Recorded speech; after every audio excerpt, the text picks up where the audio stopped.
बिस्मिल्लाहिर्रहमानिर्रहीम अस्सलाम वालेकुम।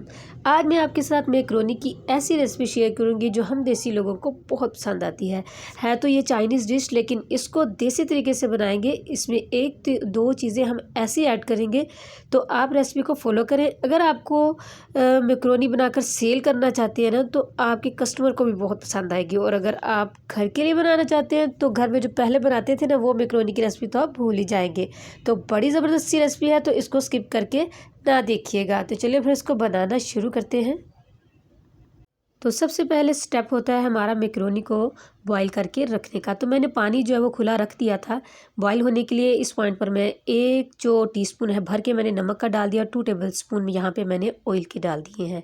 ये डालना ज़रूरी होते हैं क्योंकि इस तरीके से फिर जो हमारी मैकरोनी है ना वो चिपकती नहीं है और उसमें हल्का सा नमक का टेस्ट भी आना अच्छा लगता है। यहाँ पर मैंने ये ले ली है एल्बो शेप की छोटी वाली, जो छोटी डिज़ाइन की होती है ना, वो वाली मैंने ले ली है मैकरोनी। खुली मैकरोनी मैंने ले ली है आधा किलो। ठीक है, आधा किलो की रेसिपी मैं आपको दे रही हूँ। मैकरोनी को डालते साथ ही आपने चम्मच को हिला देना, नहीं हिलाएं तो आपस में ना चिपक जाती है, जुड़ जाती है। तो दूसरी साइड पे मैं इसका बना रही हूँ, मसाला तैयार कर रहे हैं हम।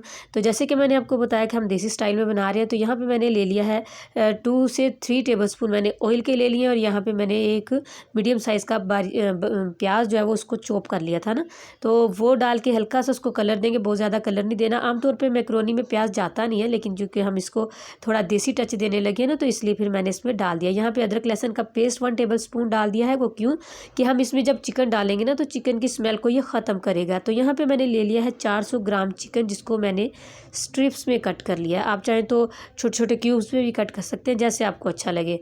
तो मैंने इसको स्ट्रिप्स में कट कर लिया है। तो ये देखें, अब सारी को जो है वो हम डाल देंगे। डालने के बाद हम इसके साथ बहुत अच्छे से बुनाई करेंगे। अदरक लहसुन जो है वो इसकी स्मेल को ख़त्म करेगा। यहाँ पे देखें, जो हमारा चिकन है उसने कलर जो है वो चेंज कर लिया है। तो इस पॉइंट पर आकर अब हम डालेंगे 3 अदद मैंने ले लिए थे टमाटर, जिनको इस तरीके से मैंने जग में डाल के ना उसकी प्यूरी बना ली थी। अच्छा, ये एक इसमें ऐड हम कर रहे हैं। इससे क्या होगा, इससे हमारा जो मसाला बनेगा ना, हमारी मैकरोनी बड़ी मसालेदार सी बनेगी। तो अब इसमें साथ ही डाल देते हैं कुछ स्पाइसेस। इसमें 1 टीस्पून दड़ा मिर्च है, 1 टीस्पून काली मिर्च डाली है, और हाफ़ टीस्पून मैंने यहाँ पे हल्दी का डाल दिया है, और हाफ़ टीस्पून ही मैंने यहाँ पे सुर्ख मिर्च, और हाफ़ टी स्पून मैंने यहाँ पे नमक भी डाल दिया है। तो नमक जो है, नमक मिर्च मसाला ये सारे आप अपने टेस्ट के मुताबिक डाल सकते हैं, जितने आपको पसंद है। स्पाइसी पसंद है तो ज़्यादा डाल दें, कम पसंद है तो कम डाल दें। तो यहाँ पे इसको मिक्स करने के बाद ना इसको थोड़ा सा कवर देंगे। इसमें क्या होगा कि हमारा जो चिकन है वो भी गल जाएगा, टमाटर का जो पानी है वो भी खुश्क हो जाएगा, जो हमने इसमें स्पाइसेस डाले हैं वो भी अच्छे से उनकी भी भुनाई हो जाएगी। तो यहाँ पर देखें, माशाल्लाह, यहाँ पे वीडियो को शूट करना भूल गई थी मैं।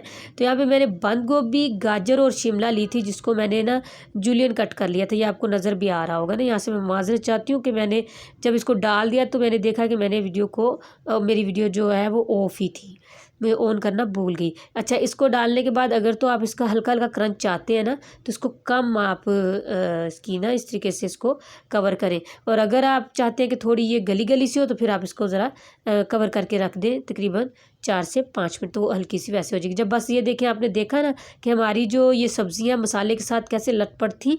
अब बस इस पॉइंट पर हम डालेंगे मैकरोनी। और मैकरोनी भी आपने देखा कि जब मैंने वो बॉईल हो गई थी ना, तो उसके बाद मैंने इसको क्या किया था, इसके ऊपर ठंडा पानी डाल दिया था, ताकि इसका पकने का प्रोसेस वो जो है वो भी ख़त्म हो जाए। और दूसरा क्या, पानी डालने से क्या होता है कि वो खिली खिली सी रहती है। इसको अच्छे से मिक्स करने के बाद हम इसमें डालेंगे ये जो सॉसेज है, जिसमें सिरका है मैंने लिया है 1.5 टेबलस्पून, और सोया सॉस मैंने यहाँ पे 3 टेबलस्पून डाला है, और चिली सॉस जो है वो मैंने यहाँ पे 2 टेबलस्पून डाली है। वो बाद में भी आप डाल सकते हैं ये चीज़ें, अगर आपको ये कम ज़्यादा लगे तो।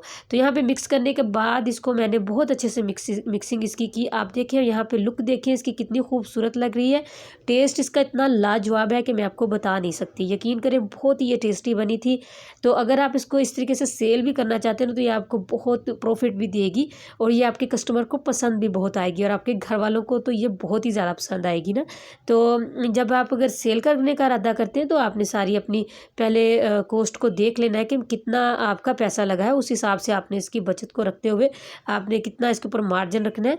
तो आप इसको डिस्पोजेबल बैग में पैक करके जो है सेल भी कर सकते हैं। तो काफ़ी ये मुनाफा बख्श जो है ना मैकरोनी का कारोबार है। इस पॉइंट पर आकर ज़रा से भी आपको मेरी वीडियो अच्छी लगी तो इसको लाइक शेयर ज़रूर कीजिएगा।